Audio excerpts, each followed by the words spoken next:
Let people in. Hello, hello, hello. If you're watching us on live on LinkedIn right now, and we're just about to welcome the studio audience to the session. Hopefully everyone's all right and that you're in the right place because it is the last.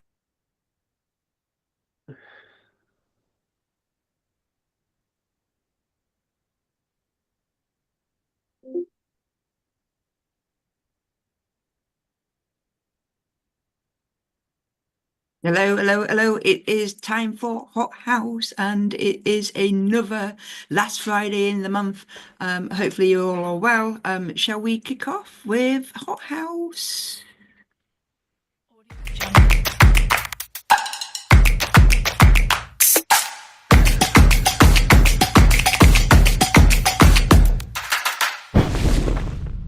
Whoosh.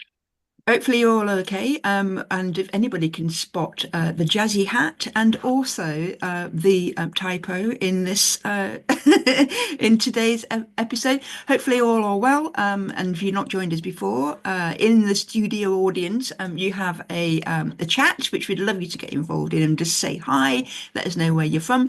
If you're watching us on social media, please do drop us a line. We're monitoring that tool, and we'd love to see who's out there while we bring you PMO Hot House for another month. We do these sessions every last Friday of the month, and hopefully give you a bit of a roundup as to what's going on in the world of PMO. And not just with me, I have my delectable my delectable colleagues with me, John and Eileen as well. How are you both doing? Not too bad, recovering from the snow. The snow? We've had snow, but it's brightened up again. Excellent. And how are you, John? I am good. No snow here, but I'm southeast London, so we very rarely get snow. There was a little bit that we saw out of the window, but nothing settled, and that was it. Boom, gone. Otherwise, I am fantastic. The weather is good. Sun is shining. Life is good. Happy Friday. Yeah. It's December on Sunday as well. Absolutely, yeah. It is. It's that I'm relieved to see we've got so many people because, of course, it's weekend reporting, it's month end reporting, and everything. So I'm really chuffed that everyone has managed to make it along today. Hello, everyone. It's also the start of the Christmas parties, I suspect. Oh yes, yes, yeah. And we had that. We had a PMO flash mob. God, it was only last week. In a very, very loud pub. It was full of people having their Christmas shindigs and all of that kind of stuff. But we battled through. Anyway, enough about that. Let's crack on. We've got a full show as ever. As you can see here, we're going to be talking a little bit about the Scottish conference. But before that, I think John is going to take the hot.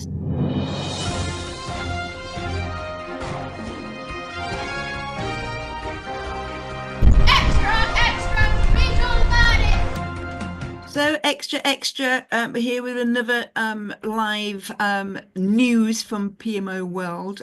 John, over to you, my dear. Hey, how you doing? Okay, so let's dive in. I've got a few things for you. For those who are new here, basically what I try and do is keep an eye on the news and everything that's happening in the world of PMO and over the month, and I digest that for you. I digest that and share it with you here. So I read all the reports, so you don't have to, or you can dive into the ones that are interesting. So starting with this one, APM have released a new paper, the difficult questions you must ask of your strategy. Now, there's nothing radical in this one, but it's a nice, easy read, 4 or 5 minutes and you're done. I think the reason I'm highlighting this one is because I think it might be a timely one for many of you that are in enterprise PMOs who are working with the business at the moment, trying to get your senior leadership team to lock down their strategy for 2025, whilst also trying to make sense of what your portfolio strategy looks like, the projects that you are doing, the ones that align really well with your OKRs and goals, and just as crucially, the ones that you're not doing. So the most difficult questions, I to say those that are really, really tight for time, the questions are there in bullet points, but it's probably worth a download and a read if you're in that space, just to think about what challenges you might want to be putting to your leadership team in terms of the strategy that you're shaping and taking forward into 2025. But all of these I'll share links in chat here as we go on to the next one. Lindsay, I say strategy. right, okay, so a bit weird, bear with me. So I'm starting with something from, well, engineering, so way back when. This is a photograph of inside the engine room of Tower Bridge, and that big wheel there is what is known in engineering world as a flywheel. And flywheels are great for engines and things like that, because what they are, they're a massive heavy wheel, and the idea is that when that wheel is spinning, it builds up inertia. And what happens then is if you stop putting energy into it, because it is so heavy and has that energy built up within it, it keeps moving continuously. So you can have a system where you're putting little bits of energy in burst at a time, much like maybe a piston engine, those kind of things, where you're putting little bits of energy in, but the wheel keeps turning continuously, keeping on delivering that energy into a system. So it stores and supplies energy for you. Now, taking that into the business context, Jim Collins wrote a book in 2001 called Good to Great, and he talked about this idea of having a business flywheel. And the idea is that for a business, you can have these small wins in your organization that gradually accumulate, feeding that kind of that flywheel that gives you momentum and keeps your business going. So their idea was actually, if you can remove friction, you've got the wheel continuously moving, and you're applying force through these small incremental improvements that allow you to gradually build things up over the time whilst keeping the inertia and everything moving forwards. Fast forward to now, I've said Jan 2005. So we've got a new PMI practice guide coming out. Actually, I think it might be sort of next month, probably officially January. But anyway, they've got a new practice guide coming out about the PMO, which sounds interesting. They're launching it at their PMI PMO Unconference in Istanbul, which is a couple of weeks' time. I'm going out to that, so I should be able to report back to you in HotHouse on the 20th, when we're running just before Christmas. But basically what they're talking about is taking that idea that Jim Collins created and saying, actually, the PMO can deliver consistently to meet needs and build momentum through continuous improvement. It seems to be a big factor in their book. They've described it as a paradigm shift. Is it a paradigm shift? Probably not. This is one of the slides that I found from one of their presentations previously that kind of shows their flywheel there. And you can see what they're really talking about there is understanding what the business needs, designing your services, onboarding those services, enhancing them, and realizing benefit from them. So paradigm shift is probably stretching it, because it looks like something that a lot of your PMOs are doing already, but there is a focus on service and continuous improvement, which is what all PMOs should be doing at the moment anyway. So we'll keep an eye out for that as it comes out and report back to you next month on that one. On to the next slide then. Okay, so we're into the more sort of heavyweight papers. There's not been a lot really exciting in the papers that have been published this month. I don't know why. Maybe a bit of slowing down for Christmas. Maybe they're all focused on the parties. Who knows? There's just a couple that I sort of wanted to call out for you, really. This one, the impact of project management on fostering innovation and facilitating knowledge transfer, published in the PM World Journal. Now, why this one? This is not about the PMO, but it was worth calling out from the project management perspective.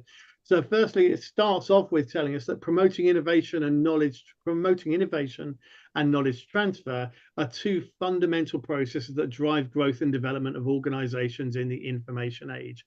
And they basically assert that project managers play a really, really important role in promoting innovation and transferring knowledge across the business because of the amount of work they're doing in terms of change to the organization. They are basically saying in here, actually, this is something organizations need, because then they're saying, because project managers are introducing change and delivering projects, let's focus on making sure the project managers have these skills to be able to do that in the business. Now, they don't think about the PMO at all, and I think there's a big role the PMO has to play here in terms of making sure we're creating the culture and the processes to support these, to enable project managers. But it does provide food for thought. If these things are so important in the information age, are we as the PMO looking at the capabilities we have within our project management community to make sure that we're utilizing our project managers effectively in order to drive that improvement in innovation and knowledge transfer within the organizational side of the business? So just something to sort of think about there out of that one. I guess that's the little kernel out of that one to save you reading all 29 pages. And this one here is lovely for a PMO nerd like myself. Project management office typologies, types and functions, a systematic analysis of literature and directions for research. So there's nothing new in here. They've basically gone through a whole load of papers on the PMO, and they're trying to pull together a sort of a kind of a rolled up, dare I say, a roll up report, if we want to put it into PMO terms, of everything that's going on. But what they've looked at here is identifying all the different types of PMO that are mentioned and discussed and explored. They're acknowledging that PMOs connect complex relationships of strategies, projects, and organizational structures. They're saying they boost the success of businesses, all of which I'm sure we all acknowledge. But they're also acknowledging as well that PMOs face significant challenges in clearly defining their roles and responsibilities due to the sheer variety of potential functions that can be assigned to them, which I'm sure is something a lot of people can relate to. On the next slide, what we've basically seen in here is they pulled together all the different types of PMO that they could find. They've worked out, they found 60 different PMO types across 16 typologies there, so quite a few. What they're also calling out, though, is the PMO, far from being, if you would listen to the sort of the LinkedIn crowd in the agile spaces, the LinkedIn crowd on in the AI generative spaces, who believe the PMO is something that is always just on the verge of dying out because new things are coming in. They're actually saying that the PMO, the dynamics of the PMO structures are there, revealing a recent emergence in new types of PMO, which means that it's a phenomenon that is constantly evolving and demanding researchers, which is the main focus of their article. But fundamentally, they're saying actually PMOs are evolving rapidly. There's new types of PMOs coming in. Every time new technology is coming in, then the step changes and new types of PMO evolving around those as well. All of which means on the next one, because there's a few areas now where they're talking about direction here, they're thinking about direction in terms of where people need to do more research in the PMO space. But it also ties in well. I think we can take those areas and think about these in terms of the direction we see PMOs looking to the future and evolving. One of those is more tailoring towards specific sectors. I think we saw that in the paper that you did in Hassel PMO last year, Lindsay and Eileen, around the project controls versus PMO. That there we started seeing different areas, particularly construction, looking at PMOs slightly differently and having more specialist approaches based on their needs. Also calling out here, recognizing the role that PMOs play in cross-organization communication, especially where you've got large programs that span different companies and different supply chains there. A greater focus on organizational design and the role that PMOs play, both in terms of working with organizational design, but also increasingly applying back into organizational design as well. So being an influence of that. Things like team topologies coming in, and one we've talked about a lot on these sessions has been the increasing role of a role that we call the boundary spanner, looking at crossing boundaries between organizations and between different parts of the organization. They talk about adaptive PMO approaches. I think we all know what we mean there. But then the last one there they're picking up on is the integration of AI into the PMO. Again, nothing in here about looking at getting rid of the PMO being replaced by AI. In fact, quite the contrary, a lot of stuff at the moment seems to be looking at how the role of the project manager can be replaced by or automated by AI, not so much the PMO that sits above that. And there's just one quote that I quite liked in there. The integration of AI into PMOs represents a cutting edge area of research with the potential to revolutionize project management practices that sit below the PMO. So that's an area there that I'm sure you're all going to be looking at as we move into 2025. I think was that the last one, or was there one more that I put in? I forget. I've read so many. Yeah, that's it. That was me. That was everything that I found for you. I will share some links in chat very, very shortly for you. Excellent. Thank you very much. Always good to hear from Big John. There's always different perspectives. I'm definitely going to pull out that paper, but how many? 60? I know. Can you imagine if we had to do the competency framework with role profiles for all 60 managers, analysts, and in all of the 60? That would be fun, wouldn't it? Oh, imagine somebody asking what PMO, tell us about PMO, and somebody's got to sit there and listen to you as you explain the 60 different. Important, it is a literary review, so when you go through it, there's a lot of very obvious ones that overlap each other, but what they are highlighting is those so many people looking at the PMO and interpreting what it does slightly differently. And I'm sure everyone here, and certainly those of you who are consultants that bounce around between different organizations, there are so many different flavors of PMOs out there, and I've likened it to the Harry Potter, the room of requirement. It depends a lot on what the organization needs, what the problems are that they're facing, as to what type of PMO you need. A PMO that's coming under finance to solve financial challenges is going to look very different to a PMO that's coming under the CIO to look at how they can get visibility of everything going on in a continuous agile delivery type environment. Well, super duper. And in my excitement to start this session today, I hit record, but you are on YouTube right now, so we have got you talking, John, because I know that people really like it when we cut your section and just show people your news bit, which we can still do, but I'm like, whew. But Tanya had a really good point. There'll be 60 different certifications incoming. Oh, cheeky. I am looking forward to seeing the PMI certification. There's not been in terms of Lindsay and I have had a quick look at the book, the standard that's been different, and the things that we do from a house PMO perspective really kind of wrap around that in terms of the roles that people play, but also in terms of the services. So it doesn't go into that detail. So it's nice to know that we're still independent of any professional body other than our own, and we support the others. Yeah, absolutely. Just to run a little final bit of news, it is Black Friday and Cyber Monday, that whole weekend that comes from the States. We've already had some orders, which is great this morning. You can see that people are buying some stuff for the team. So get yourself over to the store because we've got some new things in there. Yeah, we've got yes, it's up to 50% off. You're quite right. Yeah, go and take a look if you've got Secret Santa and any of that kind of jazz. There's some very good prices on at the moment. Right, there we go. Let's move on then. So we wanted to have a Scottish focus. Obviously that was the big thing that's happened during November. So let's take a look.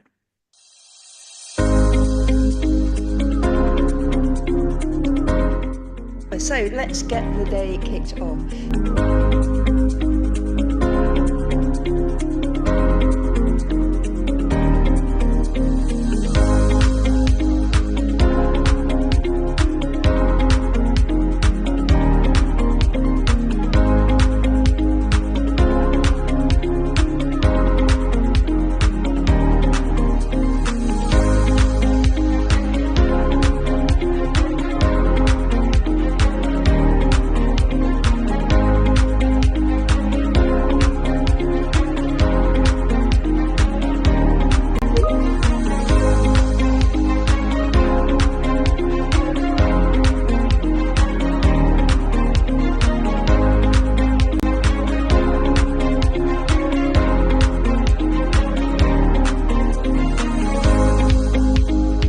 Whilst PMO has been around for a while, the most exciting part is yet ahead of us with PMO and technology. This is the 9th PMO Conference. Are you going to join us next year for the decade party? Make sure you're there. See you soon. Decade party coming up. Anyway, before all that, we had a new venue in Scotland, which was pretty amazing. And you could see John there. John had to come and help out because somebody was sick, which is what always seems to happen in the autumn. But before we actually get to the conference, we have a day before, which is called the One Day Learning Conference. And actually, it is an opportunity to get deeper into some subjects. So Eileen, do you want to tell people a little bit more about what people were learning about? I will do. So on the day we had 4 sessions.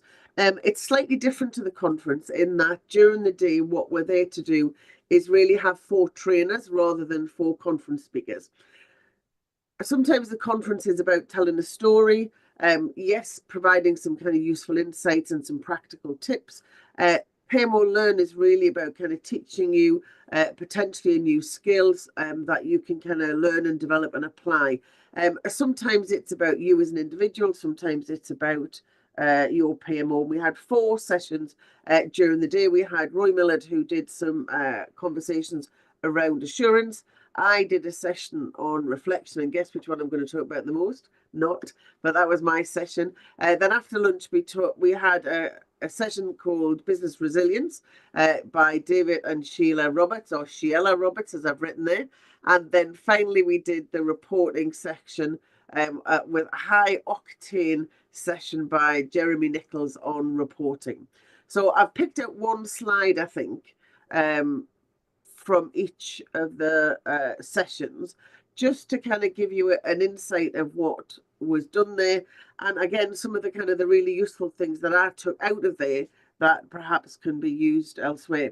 The 3 lanes, it was used to be called the 3 lanes of defence. The 3 lanes model is a well-established, universally recognised way of providing assurance around projects. And I say it's universally recognised, not necessarily everybody knows it, but it is actually kind of used around the world.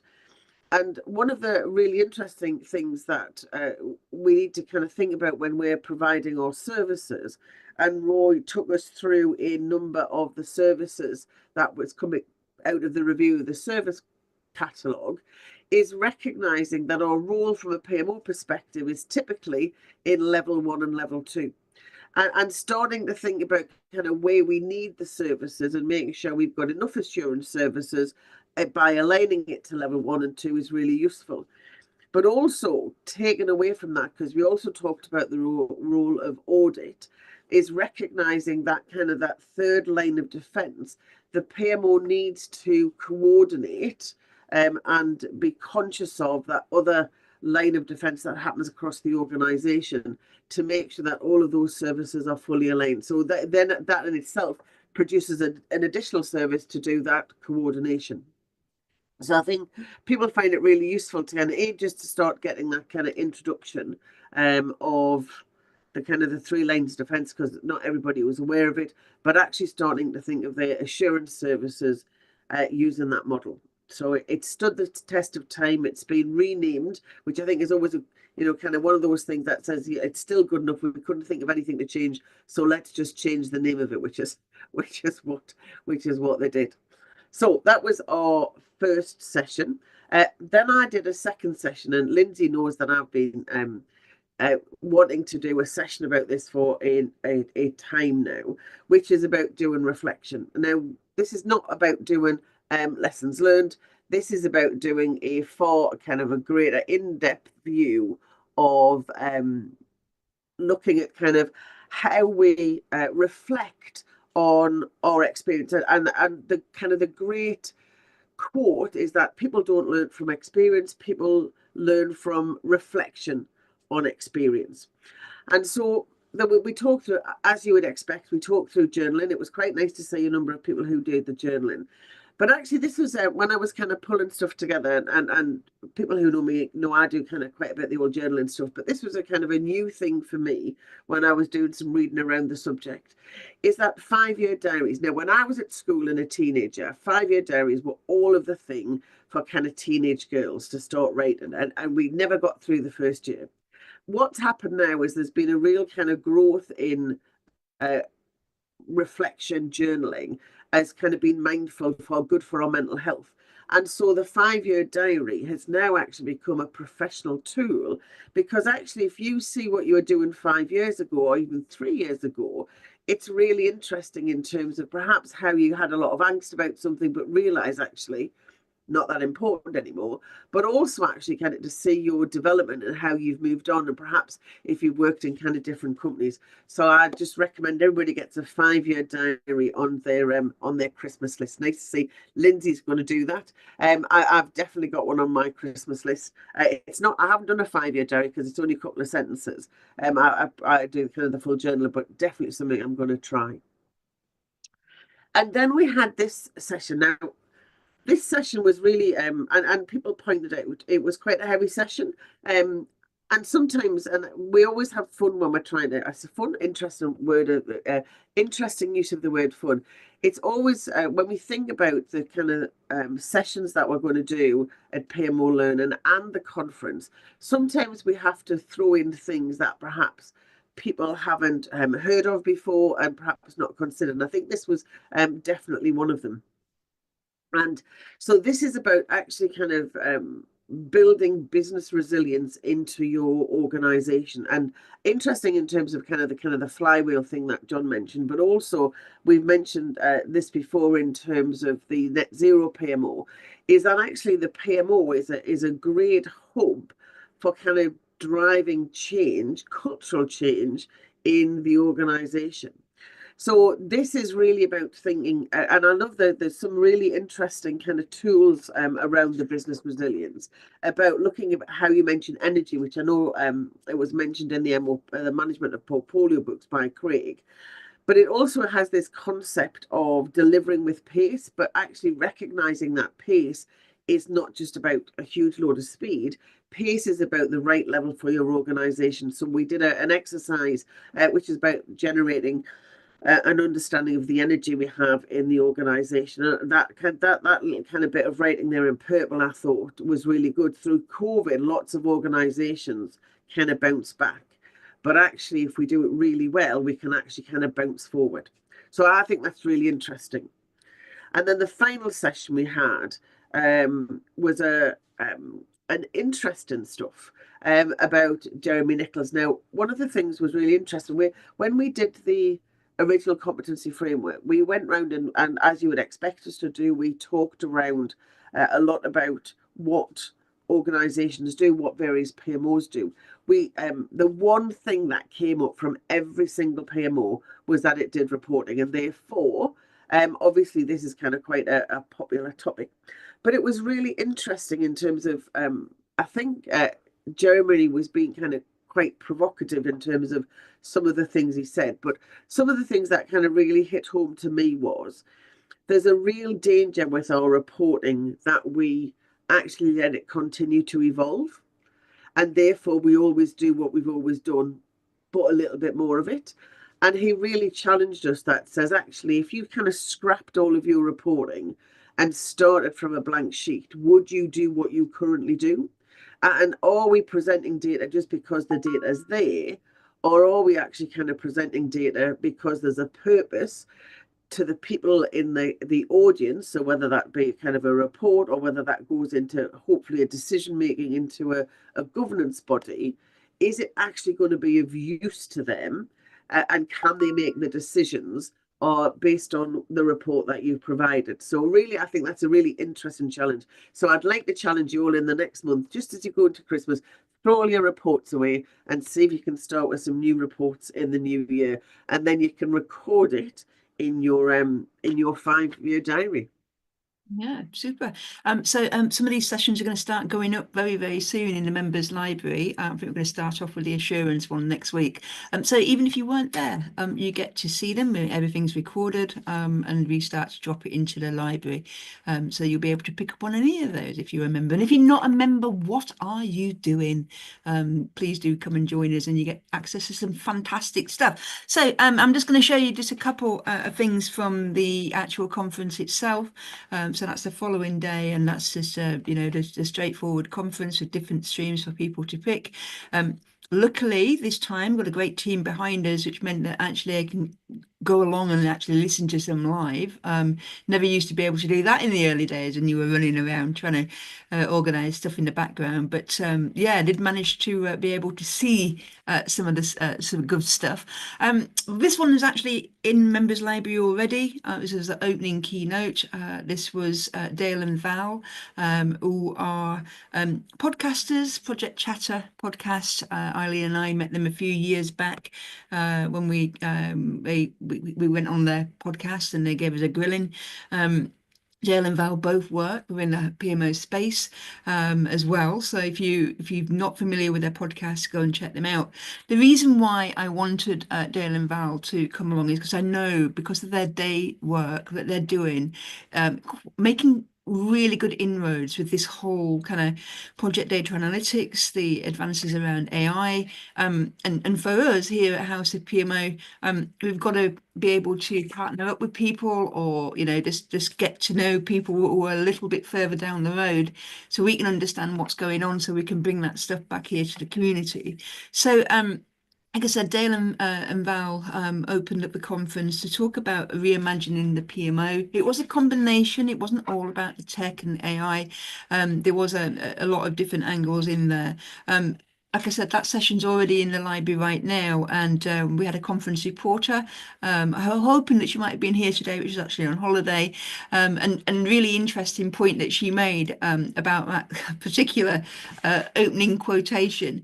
I think we do all recognise that being doing what we're trying to do in the simplest way we can do would be the ideal situation. But as Sarah, who did the conference reporting, highlighted, you know, despite this mantra, the definition of a PMO still remains complex due to the various types and functions they encompass, which we've just seen in terms of top 60 of them. So yeah, it was a really interesting, refreshing session for me, really, because I've been hearing too many things about, oh, AI is coming for the PMO. It's going to be, you know, obliterating some of the roles. It's going to taking away and diminishing what the PMO does.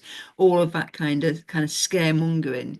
And this session really brought it home to us about, you know, that technology is always had had a place and always will continue to do, but we're working in projects, and that means people, and it means that human interaction is never going to go away. And actually having this session really again just brought home, well, what will change, because things will change. We're not just going to disappear. PMOs will not disappear, but it just means that technology might allow us to expand what we're doing in terms of the role that we perform, where you do need, you know, the human touch, as it were, that's not getting pulled into the whole kind of automation piece. The thing that I really liked about this one is also just like, well, okay, so if AI will be coming into the PMO role, how will the role for PMO actually evolve? And I think even this is just a really simple overview. Again, is to, well, these are the kind of things where we take away some of the automation of the repetitive parts of the role that we do. If it's a big if we can get better with the whole kind of data piece and being able to you know, pull out better things within the data that we have, our role will change, and it will be into these kind of things. And that integrator that you can see there, we've already talked about boundary spanners.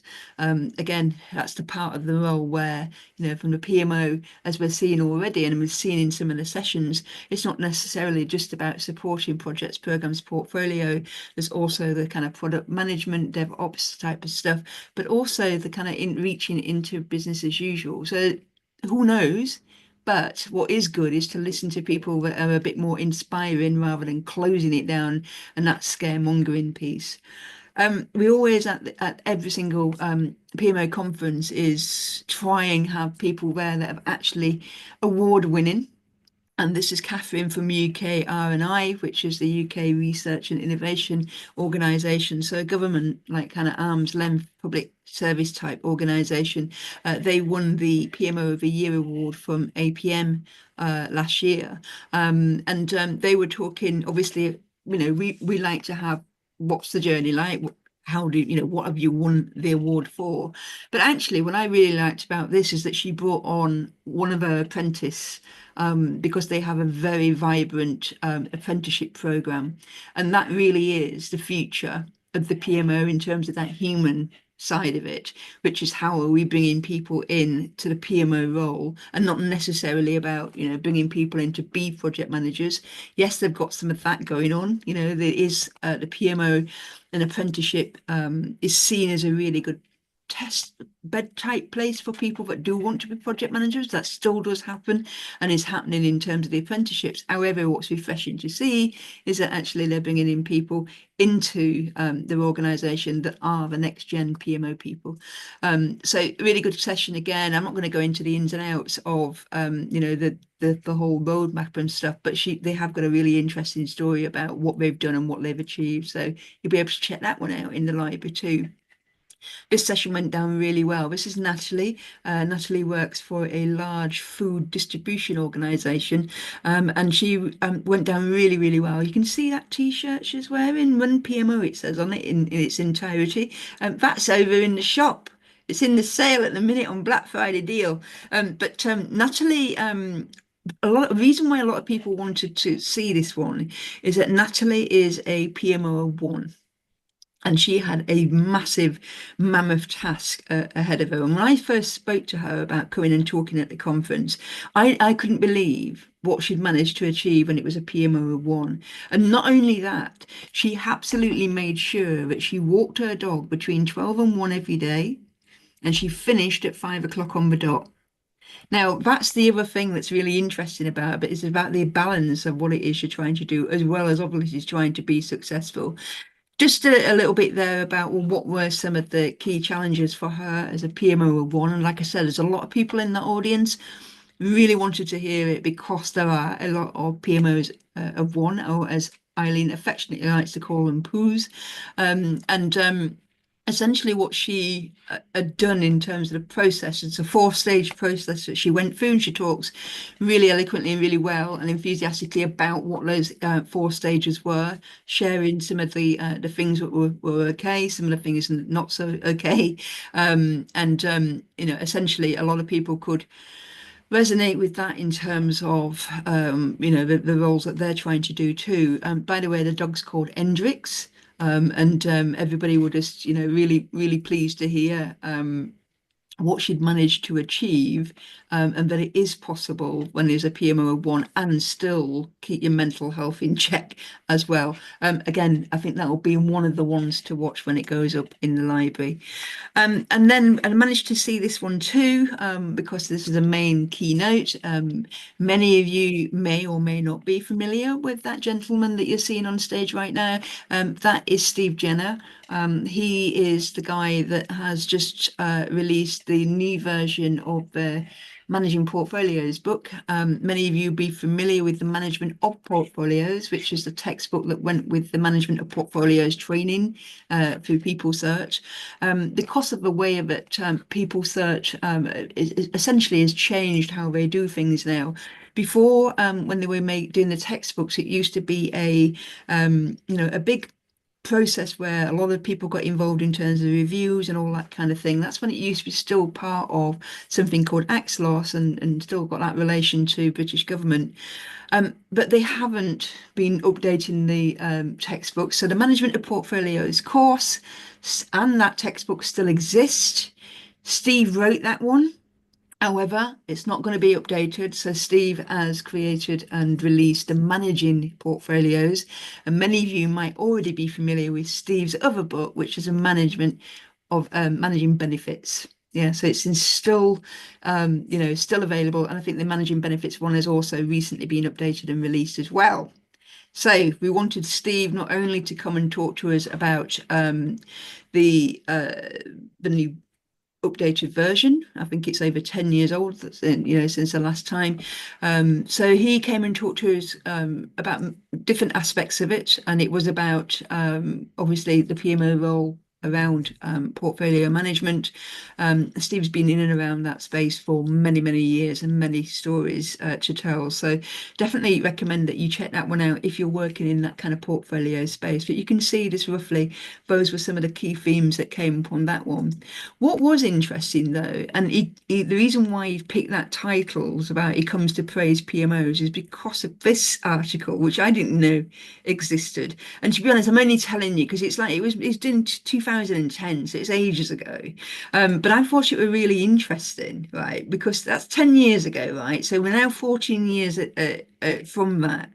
Look at and like I said, I didn't know about that article. Went and had a look at it. Look at what the author is saying, that PMO, people shouldn't need them. People shouldn't need them because project management should be able to be done with really great stakeholder engagement, better project sponsorship, training and hiring skilled project managers instead of relying on a PMO. And I'm just like, well, good luck with that then, because that was 14 years ago. And do we see better project sponsorship? Do we see good training? Do we see good hiring of skilled project managers? I'm just being a bit, but yeah, I just thought it was funny. But yes, that was the ones I managed to get to see. The other ones I'm slowly catching up with as I start to pull them together to go into the library and things. But again, a really good, vibrant day. And as ever, we always try to add some more things into a mix other than just the after party. And you can see we had John the Piper. He joined us at the end of the day. We had a live podcast because obviously Dale and Val are podcasters. We said, well, why don't you do a live podcast then? Because that seems to be the rage at the minute. So that's what we did. They did a live podcast over a glass of whiskey and finished off with John the Piper coming in and doing his thing.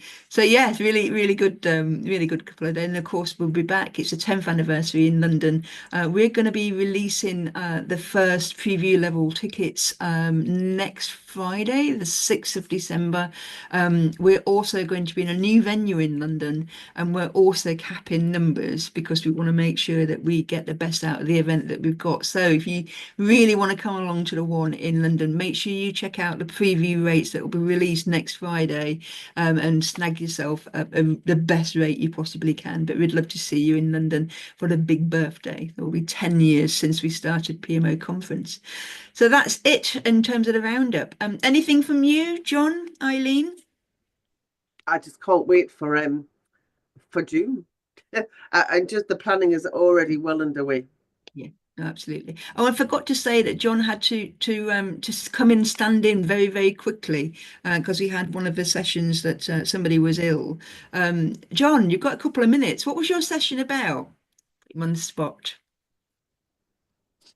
Sorry. Yeah. I'm here. Absolutely. Yes. Yeah, it was. I've turned the camera off because of bandwidth issues, but yeah, it was a great session. It was.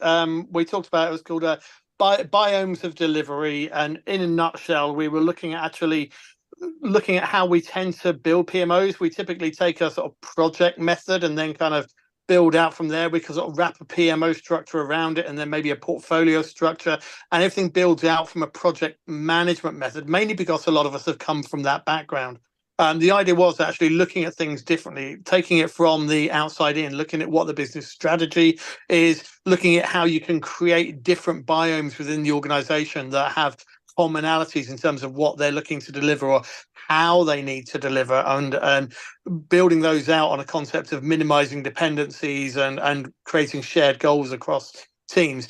And then finally, once you've done that and created goals for them and ways of working in terms of references, only then do we start looking at, for each of those biomes, what makes the most sense in terms of ways of working and the governance structures we need around them. And if we do things that way around, we often find actually the methodologies or the frameworks that we supply to people who are delivering tend to make a lot more sense and much better aligned to need, rather than what we end up with if we start with one project in an organization and build outwards from there. That was it. And I'm sure that one's going to be up on the House of PMO website along with the other ones soon, I think. Yeah, absolutely. Yeah. Fantastic. Yeah, we'll drop them into the library, and again, you'll be able to dip into any of those if you're a member. Right, so we're just nearly at the end of the session. It goes so fast, doesn't it? It's 45 minutes, and we have still got a few other things coming up. Of course, we'll be back for the Christmas HotHouse, but before that, we're in London as a face-to-face event, which is actually forms the next year's Inside PMO report. We bring one out every year, and we thought we would go back to resource management. We did it in, I think it was 2016. We're now 8 years along the line. What else can we be doing around this subject? Because it's still really, really difficult. And then we've got another members session, which is around career hours, about moving industries in the PMO role. So more stuff obviously going into the calendar for next year. Go and check that out. But hopefully we'll see you at a session soon. So nothing else from me. Oh, somebody lost a goodie bag after the after party. I tell you what, I think I'm going to be seeing you on Monday, so why don't I bring a new one for you? Yeah, our goodie bags are always worth having too. So anything else from John, Eileen, other than to say goodbye? No, looking forward to the Christmas edition and looking forward to seeing the Christmas attire next time we get together. Christmas jumper time. Excellent. Thanks very much, everybody, for joining us, and take care. Have a good rest of your day. Bye.